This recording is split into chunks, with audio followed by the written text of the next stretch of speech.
Salam Bapak Ibu semua yang terkasih. Hari ini hari Senin tanggal 22 Juni 2026. Renungan kita berjudul Di Ruang Doa Gedung Putih.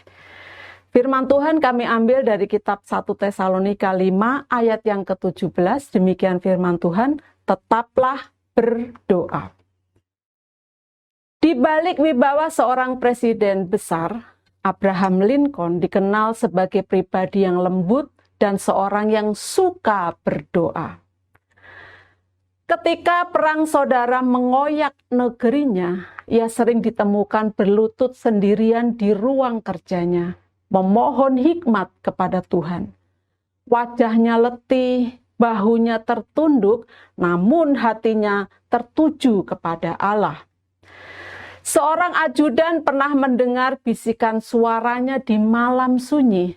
Tuhan, aku tidak tahu harus berbuat apa, tetapi mataku tertuju kepadamu.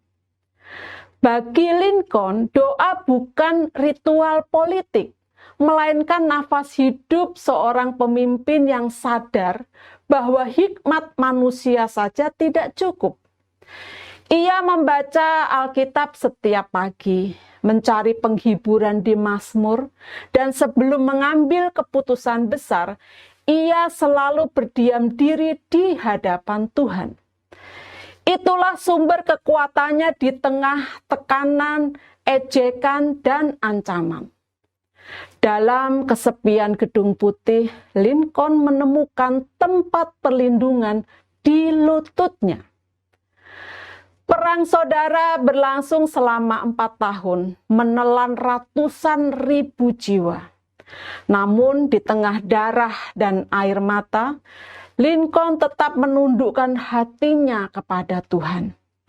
Ketika akhirnya kemenangan tiba pada April 1865, ia tidak meninggikan diri. Dalam pidatonya ia berkata, tanpa dendam kepada siapapun, dengan kasih bagi sesama, marilah kita berbuat yang benar, sebagaimana Tuhan memberi terang untuk melihat yang benar. Kalimat itu mencerminkan kerendahan hati yang lahir dari ketaatan berdoa.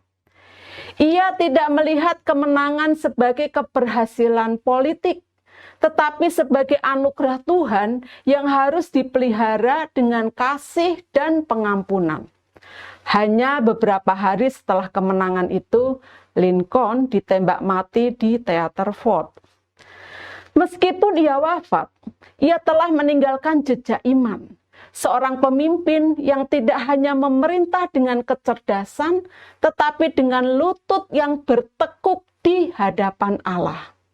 Seperti Abraham Lincoln yang memiliki gairah dalam berdoa, kita pun diajak meneladani hidup yang berpaut erat kepada Tuhan.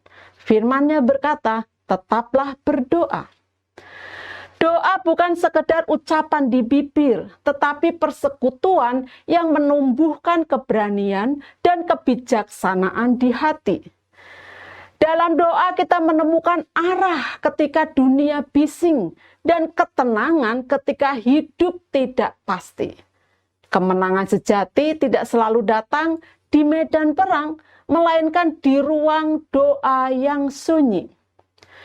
Maka tantangan bagi kita hari ini, adakah kita masih menyediakan jam-jam pribadi untuk berlutut di hadapan Tuhan? Saat dunia sibuk dan berteriak dengan suaranya sendiri, Tuhan menanti mereka yang mau diam di hadapannya. Sebab dari ruang doa lahir keputusan yang mengubah sejarah. Sebab ketika doa menjadi nafas hidup, kekuatan ilahi bekerja di balik kelemahan manusia. Dalam doa, hati yang gelisah dijaga dalam damai sejahtera Kristus. Dan bagi setiap lutut yang bertekuk, Tuhan akan menuliskan karya besarnya bagi dunia. Mulai hari ini, miliki hubungan yang erat dengan Tuhan melalui jam-jam doa kita. Kata-kata bijak, keputusan yang lahir dari doa lebih kuat daripada strategi yang lahir dari kebijaksanaan manusia. Bapak Ibu, mari kita berdoa. Tuhan, ajar aku berlutut seperti Lincoln, mencari kehendak-Mu di tengah riuh dunia. Jadikan doa sebagai pusat kekuatanku setiap hari. Dalam nama Tuhan Yesus, aku berdoa dan bersyukur. Amin. Puji Tuhan, kami mengucapkan selamat berkarya. Tuhan Yesus memberkati kita semua. Amin.